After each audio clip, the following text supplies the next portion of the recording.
오늘 같이 보실 하나님 말씀은 신명기 4장 15절로 18절 말씀입니다. 한 절씩 교도하겠습니다. 여호와께서 호렙산 불길 중에서 너희에게 말씀하시던 날에 너희가 어떤 형상도 보지 못하였은즉 너희는 깊이 삼가라. 그리하여 스스로 부패하여 자기를 위해 어떤 형상대로든지 우상을 새겨 만들지 말라. 남자의 형상이든지 여자의 형상이든지 땅 위에 있는 어떤 짐승의 형상이든지 하늘을 나는 날개 가진 어떤 새의 형상이든지 땅 위에 기는 어떤 곤충의 형상이든지 땅 아래 물속에 있는 어떤 오족의 형상이든지 만들지 말라. 오늘 읽은 본문의 말씀은 우상을 숭배하지 말라는 말씀입니다. 우상을 숭배하지 말라는 말씀은 십계명에서도 나옵니다. 출애굽기 20장 3절 5절 말씀을 제가 읽어보겠습니다. 너는 나 외에는 다른 신들을 내게 두지 말라. 너를 위하여 새기는 우상을 만들지 말고 또 위로 하늘에 있는 것이나 아래로 땅에 있는 것이나 땅 아래 물속에 있는 것에 어떤 형상도 만들지 말며 그것들에게 절하지 말며 그것들을 섬기지 말라. 나 내 하나님 여호와는 질투하는 하나님인즉 나를 미워하는 자의 죄를 갚되 아버지로부터 아들에게로 3, 4대까지 이르게 하거니와 라고 말하고 있습니다. 이것은 십계명의 1계명과 2계명에 해당되는 말씀입니다. 성경학자들 중에는 십계명의 1계명인 너는 나 외에는 다른 신을 내게 두지 말라는 말씀과 뒤에 2절에 우상을 만들지 말라는 말씀은 결국 같은 말씀이다 라고 말하기도 합니다. 십계명의 1계명과 2계명이 완전히 같은 것이라고 말할 수는 없을지 모르지만 다른 신을 두지 말라는 말씀과 우상을 숭배하지 말라는 말씀은 틀림없이 연결되어 있다고 생각할 수 있습니다. 기독교 역사 중에서 이 우상 숭배는 늘 큰 이슈가 되었습니다. 특히 성상이나 성화를 파괴해야 된다는 논쟁이 계속되었습니다. 성상과 성화가 기독교 교회에 들어오게 된 것은 로마가 게르만족에 의해서 폐망하게 되는데 게르만족은 야만족으로서 종교나 문화가 별로 발달하지 않았습니다. 그래서 이들은 로마의 문화를 배우게 되고 로마의 종교를 따르게 되었는데 이것이 게르만족들에게 기독교가 전해지는 그런 계기가 되었습니다. 당시 야만족이었던 이 게르만족들과 같은 이 야만족들은 글을 읽지도 못하고 문화 수준이 굉장히 낮아서 기독교를 잘 전하기 위해서는 이런 성경의 이야기들을 그림으로 그린 것이나 성상으로 조각한 것들이 필요했던 것입니다. 그런데 이 성상과 성화가 이렇게 기독교 교회 안에 들어오게 됐는데 이것이 점점 우상화가 되었습니다. 사람들이 성화나 성상이 가지는 어떤 신적 능력이 있다고 생각을 하거나 그 앞에서 절을 하고 기도하는 모습들을 보이는 것입니다. 그래서 성상 파괴를 주장하는 사람들은 이것은 성경에서 말하는 우상 숭배다라고 말하고 하나님의 계명에 위배되기 때문에 성상과 성화를 파괴해야 된다라고 말을 했습니다. 반면에 이 성상을 옹호하는 자들은 성화나 성상을 숭배하는 것이 아니다. 그것을 그냥 공경하는 것이다. 그리고 예배와 신앙생활에서 이 성화나 성상이 굉장히 유용하게 쓰인다라고 그렇게 옹호를 했습니다. 이런 논쟁은 지금까지도 계속된다고 할 수 있습니다.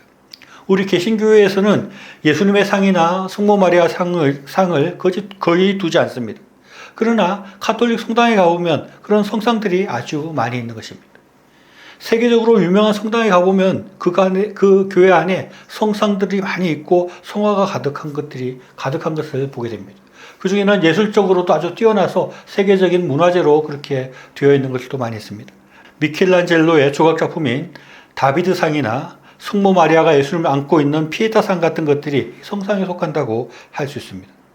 저는 가톨릭 성당에 있는 이 많은 성상들과 성화들이 다 우상이고 우상 숭배가 될 수 있다고 말하고 싶지는 않습니다.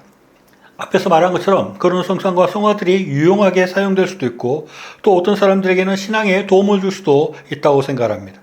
그러나 또 반면에 또 어떤 사람들에게는 그것이 우상이 될 수가 있고 우상 숭배가 될 수 있는 것입니다. 실제로 많은 사람들이 많은지는 모르겠는데 성상을 만지면 복을 받는다고 생각하는 사람들이 있습니다. 또 어떤 사람들은 성상이나 성 앞에서 기도하면 더 복을 받는다고 생각하는 사람들이 있습니다. 그런 사람들에게는 비록 그들이 예수님의 상이나 성모 마리아의 상이라 할지라도 그런 것은 그들에게 우상이 되고 우상 숭배가 되는 것이라고 할 수 있는 것입니다. 오늘 읽은 신명기 4장 16절로 18절 말씀을 다시 읽어보면 그리하여 스스로 부패하여 자기를 위해 어떤 형상이로든지 우상을 새겨 만들지 말라. 남자의 형상이든지 여자의 형상이든지 땅 위에 있는 어떤 짐승의 형상이든지 하늘을 나는 날개 가진 어떤 새의 형상이든지 땅 위에 기는 어떤 곤충의 형상이든지 땅 아래 물속에 있는 어떤 어종의 형상이든지 만들지 말라라고 말하고 있습니다. 그냥 우상을 만들지 말라 하는 정도가 아니라 굉장히 조목조목 우상에 대해서 말씀하고 그것을 섬기지 말라고 말하는 것입니다. 그냥 사람 형상을 만들지 말라 하는 것이 아니라 남자의 형상도 만들지 말고 여자의 형상도 만들지 말라고 말합니다. 모든 짐승의 형상을 만들지 말라라고 말해도 될 것 같은데 그렇게 하지 않고 날개 가진 새의 형상이든지 땅 위를 기는 곤충의 형상이든지 물속에 어떤 어족의 형상도 만들지 말라고 아주 구체적으로 말을 하는 것입니다. 이것을 보면 하나님께서 얼마나 강력하게 우상 숭배를 금지하고 있는지를 우리가 알 수 있습니다. 아니 왜 이렇게 하나님께서는 강력하게 어떤 형상을 만들지 말고 우상을 만들지 말라고 말씀하시는 것일까요? 하나님 말씀대로 이 말씀대로 우리가 사람의 형상이든지 동물의 형상이든지 만들지 않아야 된다고 한다면은 아이들이 가지고 노는 인형이나 아이들이 가지고 노는 동물 모양의 장난감들은 다 없애야 하는 것입니다. 실제로 어떤 기독교인들 중에는 이런 인형이나 동물 장난감들을 터부시하고 그것을 금지하는 사람들도 있습니다.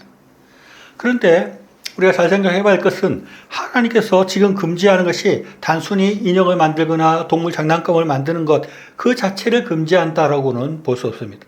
만약 그런 식으로 아무 형상이든지 동물 형상도 못 만들고 사람 형상을 못 만든다면 굉장히 우리는 불편을 겪게 될 것입니다.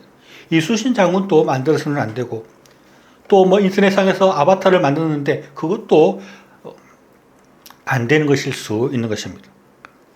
그런 것이 아니라 하나님께서는 모든 형상을 만드는 것을 금지하는 것이 아니라 그 형상을 만들어서 섬기는 것을 금한다고 할 수 있습니다. 어떤 형상을 만들어서 그것을 우상으로 삼고 우상 숭배하는 것을 금지하는 것입니다. 당시에는 많은 우상들이 있었을 것입니다. 고대 이집트에는 고양이를 숭배하는 것이 많았다고 합니다. 그래서 고양이 형상을 크게 만들어 놓기도 하고 고양이 신전도 만들었다고 합니다.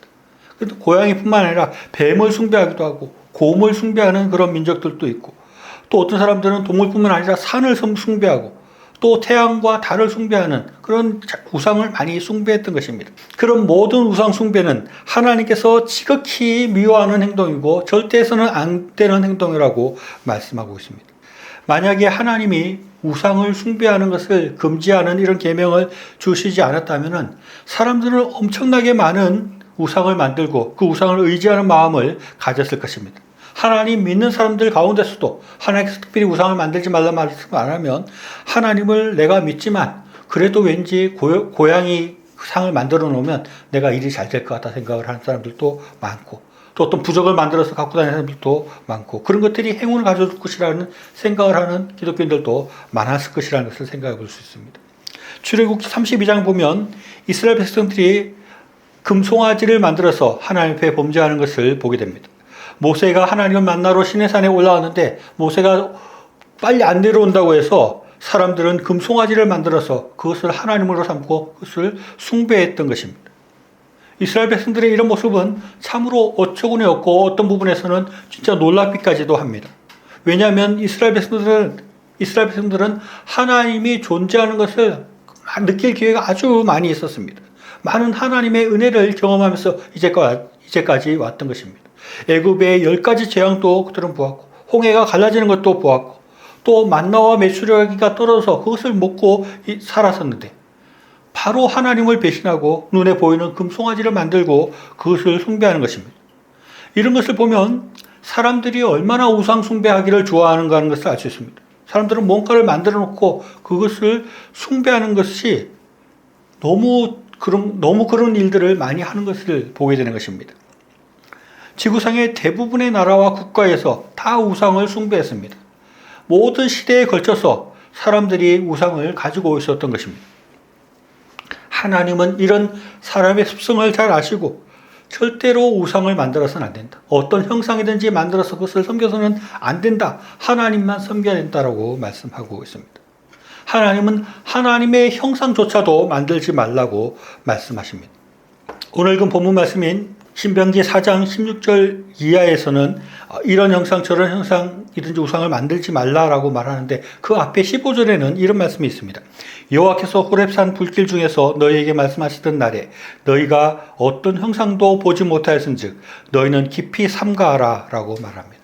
하나님께서는 하나님의 모습을 사람들에게 보여주지 않았습니다. 그 누구에게도 하나님의 형상을 본 사람이 없습니다. 그러면서 너희가 하나님의 형상을 보지 못하였기 때문에 하나님의 형상이라고 이런 것 저런 것들을 만들어서는 안 된다라고 말하는 것입니다. 하나님의 형상이라고 하면서 어떤 것을 만들거나 또는 소나 고양이나 어떤 짐승을 만들어 놓고 그것을 하나님이라고 하거나 아니면 뭐 동그란 원을 만들어 놓고 이것이 하나님이라고 하거나 그렇게 해서 그런 것들을 해서는 안 된다는 것입니다. 불교의 절에 가면 많은 부처상들이 있습니다. 그런데 어떤 스님들은 그 부처상이 진짜 신은 아니다라고 말합니다. 그것은 진짜 신은 아니지만 그 단순히 나무 조각에 불과하지만 그것에 절하면서 진짜 부처를 생각하고 신을 생각하는 도구로 쓰인다는 얘기를 합니다. 그런데 하나님은 그런 것도 하지 말라고 하는 것입니다. 하나님의 형상을 만들어 놓고 그것을 하나님께 절하듯이 하는 것 그런 것도 하지 말라는 것입니다. 왜 하나님은 그것을 하지 말라는 것일까요? 그것이 하나님이 아니기 때문입니다. 하나님은 하나님이라고 생각하고 만들어둔 그 어떤 형상도 진짜 하나님이 아니기 때문에 그런 것을 만들거나 섬기지 말라고 말하는 것입니다.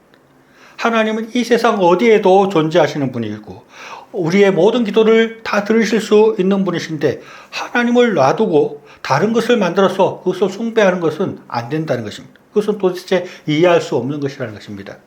만약에 어떤 신이 있는데 하나님처럼 어디나 존재할 수 있는 분이 아니라 특정한 곳에서만 있을 수 있다면 그 신과 멀리 떨어진 사람은 그 신과 비슷한 걸 만들어 놓고 숭배한다는 것이 말이 될지도 모릅니다. 그러나 하나님은 어디에나 계시고 어떤 기도든지 다 들을 수 있는데 그 하나님을 두고 더 다른 것을 만든다는 것은 말이 안 된다는 것입니다. 사람들이 저에게 뭔가 감사할 것이 있어서 찾아왔는데 저가 여기 있고 제 사진이 여기 있는데 저를 보고 감사합니다라고 말하지 않고 이 사진을 보고 감사합니다라고 말을 한다면 그것만큼 황당하고 이상한 일이 없을 것입니다. 하나님이 다 어느 곳에서나 다 계시고 우리의 예배를 받으시고 우리의 기도를 들으시고 우리의 경배를 받으실 수 있는데 하나님을 놔두고 그 옆에 다른 것을 만들어서 섬긴다는 것은 도대체 있을 수 없고 황당한 일이라고 할 수 있습니다. 출애굽기 34장 14절에는 너는 다른 신들에게 절하지 말라. 여호와는 질투라 이름하는 질투의 하나님이니라 라고 말씀하고 있습니다. 하나님같이 대단하신 분이 무슨 유치하게 질투냐라고 말할지 모르지만 하나님은 그 어떤 것들과도 하나님에 대한 믿음과 사랑을 나눌 수 없다는 의미라고 할 수 있습니다. 진정으로 사랑하는 관계에서는 나와 다른 사람을 같이 사랑한다 하는 것을 용납할 수 없는 것입니다. 하나님은 우리가 하나님도 사랑하지만 다른 어떤 것도 조금 같이 사랑하겠다는 것을 결코 받아들이지 못하시는 것입니다. 하나님만 철저히 사랑하고 하나님만 믿을 것을 우리에게 요구하고 있는 것입니다. 그것이 하나님 외에 다른 신들을 섬기지 말라는 말씀이고 우상을 만들지 말라는 말씀이라고 할 수 있습니다. 마태복음 6장 24절에서는 한 사람이 두 주인을 섬기지 못할 것이니 혹 이를 미워하고 저를 사랑하거나 혹 이를 중히 여기고 저를 경히 여김이라. 너희가 하나님과 재물을 겸하여 섬기지 못하느니라 라고 말씀하고 있습니다. 하나님을 사랑한다고 하면서 돈을 사랑하고 하나님을 믿는다고 하면서 돈의 힘을 믿는 사람, 그런 사람들을 하나님께서 결코 용납하지 않으시는 것입니다. 하나님을 의지하지만 돈이나 또 다른 어떤 우상들도 또 다른 세상의 어떤 것들도 의지하는 또 그런 것들을 사랑하는 것은 그것이 바로 우상숭배이고 그런 우상숭배를 하나님께서 가장 미워하는 죄라는 것을 하나님은 분명히 우리에게 말씀하고 있습니다. 사탄이 하는 일이 하나님을 하나님으로 섬기지 못하게 하는 일이라고 할 수 있습니다. 하나님 외에 다른 것을 섬기게 하고 의지하게 하는 것이 사탄이 하는 일입니다. 사탄은 늘 우리를 유혹하고 공격하면서 하나님을 하나님으로 섬기지 못하게 하고 하나님 외에 다른 것들을 섬기게 하는 것이 사탄이 하는 일인 것입니다. 그렇기 때문에 사탄이 그렇게 열심히 그런 일들을 하기 때문에 이 세상에 그렇게 많은 우상들이 있었고 지금도 있는 것이 아닌가 하는 생각을 하게 됩니다. 하나님은 전적으로 우리를 돌아보시고 하나님만이 우리를 인도하시고 하나님만이 우리에게 복을 주십니다. 하나님께서 우리를 사랑하시고 우리를 인도하시는 것을 다른 어떤 것과 다른 누구와 나누려고 하지 않습니다. 시편 46편 10절 말씀 보면 이르시기를 너희는 가만히 있어 내가 하나님 됨을 알지어다. 내가 문나라 중에서 높임을 받으리라. 내가 세계 중에서 높임을 받으리라 라고 말씀하고 있습니다. 하나님께서는 우리의 힘도 동원하지 않겠다는 것입니다. 하나님께서 우리를 도와주시고 인도하시는데 다른 어떤 것들의 힘을 빌리지 않을 뿐만 아니라 우리의 힘도 빌리지 않고 너희는 가만히 있으라 내가 다 하겠다라고 말씀하고 있는 것입니다. 하나님께서 전적으로 우리를 인도하시고 하나님께서 전적으로 우리의 모든 문제를 해결해 주시고 하나님의 힘만으로 우리의 삶을 이끌어 가겠다고 분명히 말씀하고 있는 것입니다. 하나님만이 이 세상을 이끌어 가고 있습니다. 하나님만이 우리의 삶을 인도하고 있습니다. 이것을 우리가 분명히 바라봐야 합니다. 이런 하나님을 우리가 분명히 바라보고 믿고 의지해야 하는 것입니다. 하나님 아닌 어떤 것도 우리의 의지가 되어서는 안 됩니다. 하나님 아닌 것을 우리가 바라보고 그것을 의지하고 믿으려고 해서는 안 되는 것입니다. 우리는 온전히 하나님만 믿어야 됩니다. 하나님만 우리의 도움이 되신다는 것을 우리가 분명히 생각하고 다른 모든 우상들을 떨쳐버리고 하나님만 바라보고 하나님만 믿고 하나님만 섬겨서 놀라운 하나님의 인도하심과 놀라운 하나님의 사랑을 받는 저희들의 삶이 되시기를 바랍니다.